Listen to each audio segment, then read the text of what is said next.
Hai teman-teman semua, perkenalkan, nama gua Nisa. Di sini gua mau cerita tentang pengalaman pribadi yang gua alami sendiri, tentang pengalaman horor di tempat kosan di tahun 2016 silam. Pada waktu itu, gua dapat panggilan kerja di salah satu kota di Jawa Barat. Tempatnya cukup jauh dari tempat tinggal gua. Jadi, gua mutusin buat cari kosan yang dekat sama tempat kerja gua. Hingga pada akhirnya gua dapat rekomendasi kosan dari salah satu teman kerja gua. Dan kebetulan dia juga kos di tempat itu. Hari pertama gua nempatin kosan, awalnya sih gak ada yang aneh. Ya, seperti tempat kosan pada umumnya. Setelah 1 minggu gue nempatin kosan itu, hal-hal yang aneh mulai terjadi. Seperti gelas mulai bergeser sendiri. Di situ gue berpikir,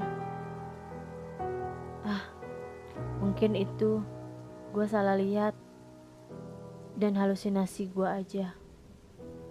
Karena mungkin gue kecapean pulang kerja. Satu malam mulai berlalu dan malam berikutnya gue ngerasain hal yang aneh lagi.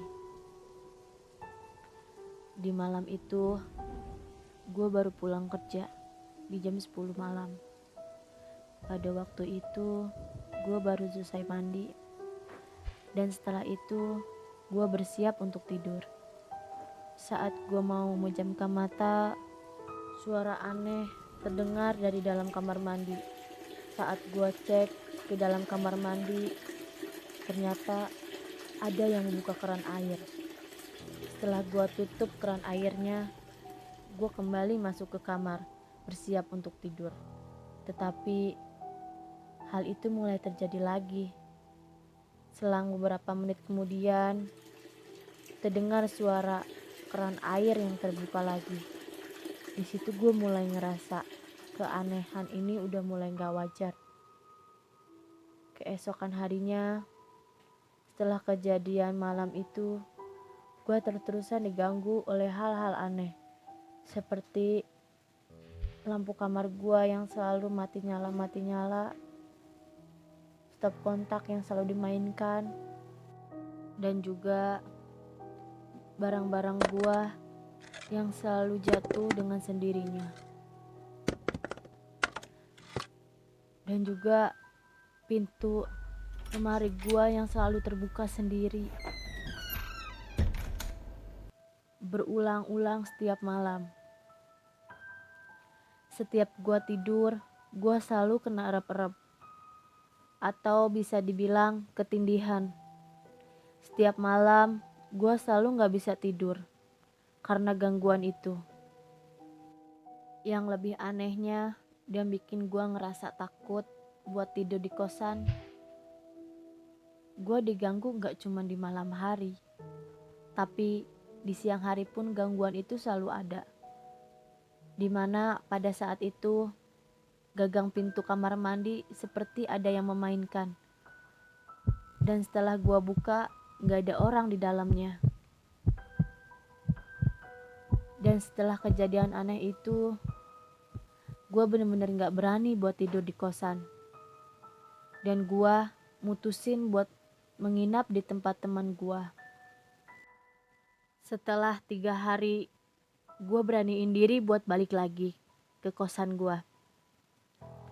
Saat gua tidur, tiba-tiba di jam 2 malam, gua kebangun karena terdengar suara gagang pintu kamar gua ada yang memainkan sangat cepat, seperti ingin didobrak dari luar.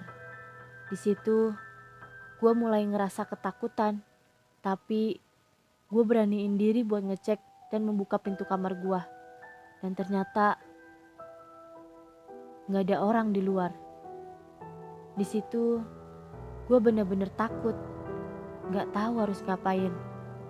Dan akhirnya gue coba baca ayat kursi dan ayat-ayat Quran lainnya.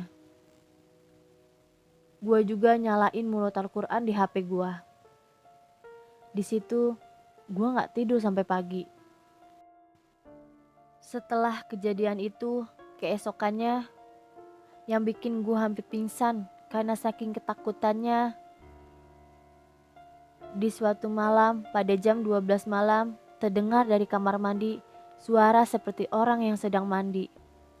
Setelah gue cek, betapa terkejutnya gue melihat dengan jelas dan sadar itu gayung melayang sendiri dan jatuh ke bawah.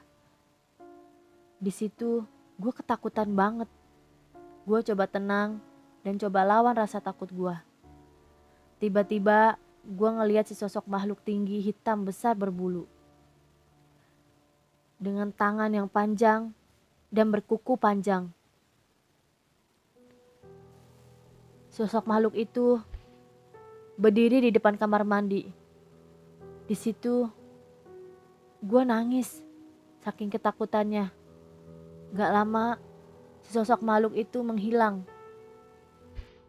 Besok paginya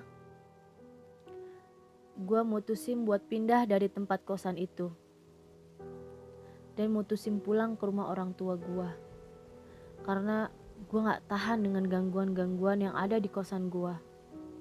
Kebetulan hari itu gue lagi libur kerja, jadi gue langsung beresin barang-barang gue. Setelah selesai beresin barang-barang gue ketiduran. Saat gue ketiduran, gue kebangun. Gue kebangun karena ada yang narik tangan gue. Tangan yang besar, berbulu, berkuku panjang, dan merah.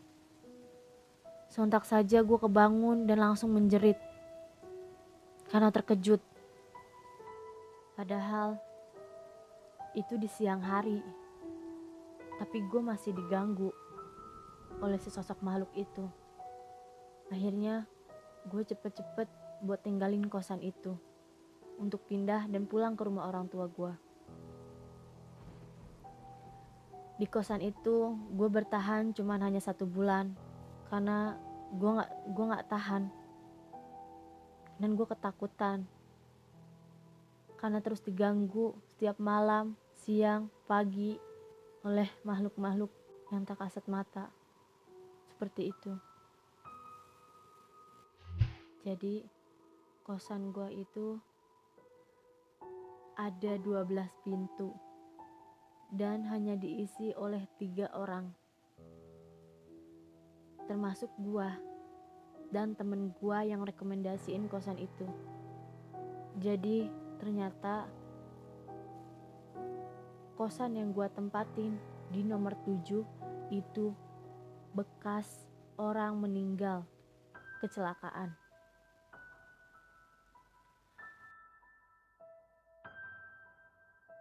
Jadi itu cerita horor gua sewaktu gua ngekos di tahun 2016 silam.